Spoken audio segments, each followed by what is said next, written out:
Chapter 26, Halloween. At lunch the next day, Summer asked me what I was going to be for Halloween. Of course, I'd been thinking about it since last Halloween, so I knew right away. I'm going to be Boba Fett.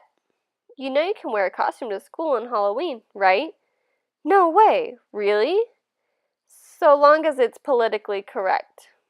What, like no guns and stuff? Exactly. What about blasters? I think a blaster's like a gun, Augie.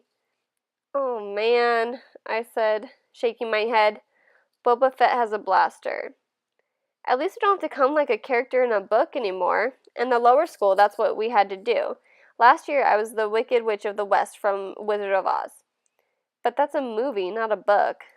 Hello, Summer answered. It was a book first. One of my favorite books in the world, actually. My dad used to read it to me every night in the first grade.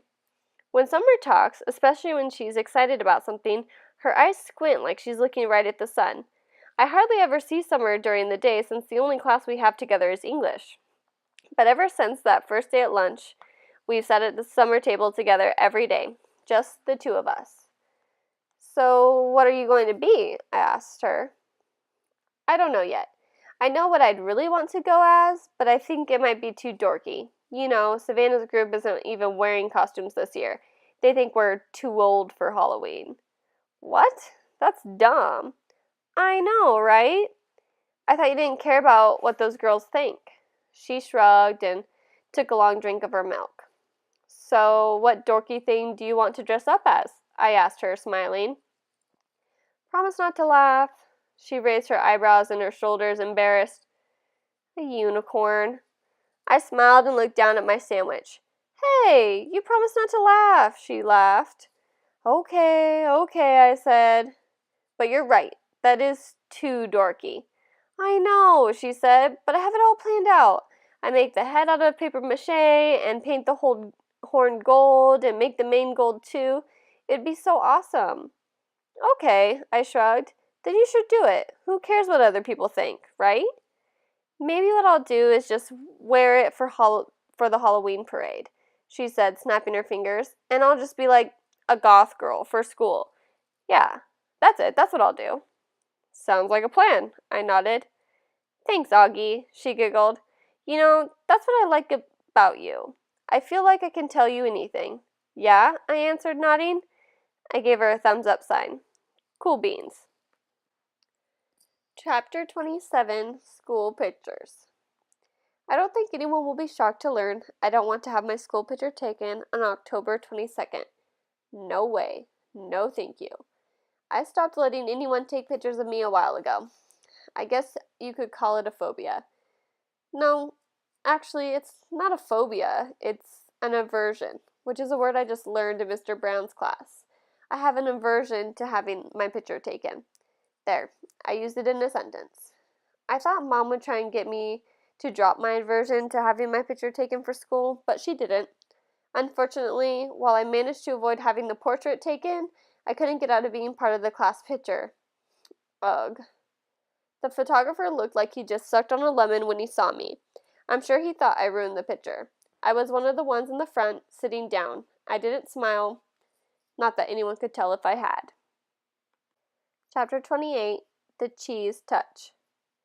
I noticed not too long ago that even though people were getting used to me, no one would actually touch me. I didn't realize this at first because it's not like kids go around touching each other that much in middle school anyway. But last Thursday in dance class, which is like my least favorite class, Mrs. Antanabi, the teacher, tried to make Jimena Chin be my dance partner. Now, I've never actually seen someone have a panic attack before, but I have heard about it, and I'm pretty sure Jimena had a panic attack at that second.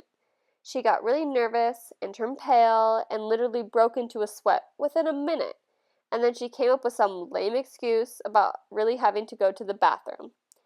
Anyway, Mrs. Antanabi let her off the hook because she ended up not making anyone dance together. Then yesterday, in my science class, we were doing this cool mystery powder investigation where we had to classify a substance as an acid or a base.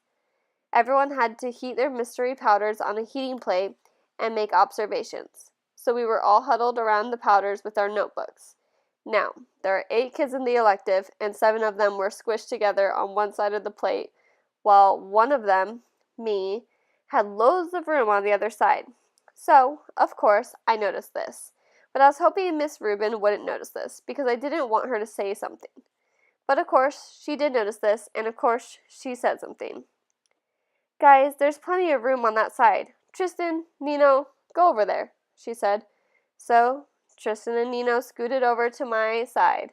Tristan and Nino have always been okay, nice to me. I want to go on the record as saying that. Not super nice, like they go out of their way to hang out with me, but okay nice, like they say hello to me and talk to me like normal. And they didn't even make a face when Miss Rubin told them to come on my side, which a lot of kids do when they think I'm not looking. Anyway, everything was going fine until Tristan's mystery powder started melting.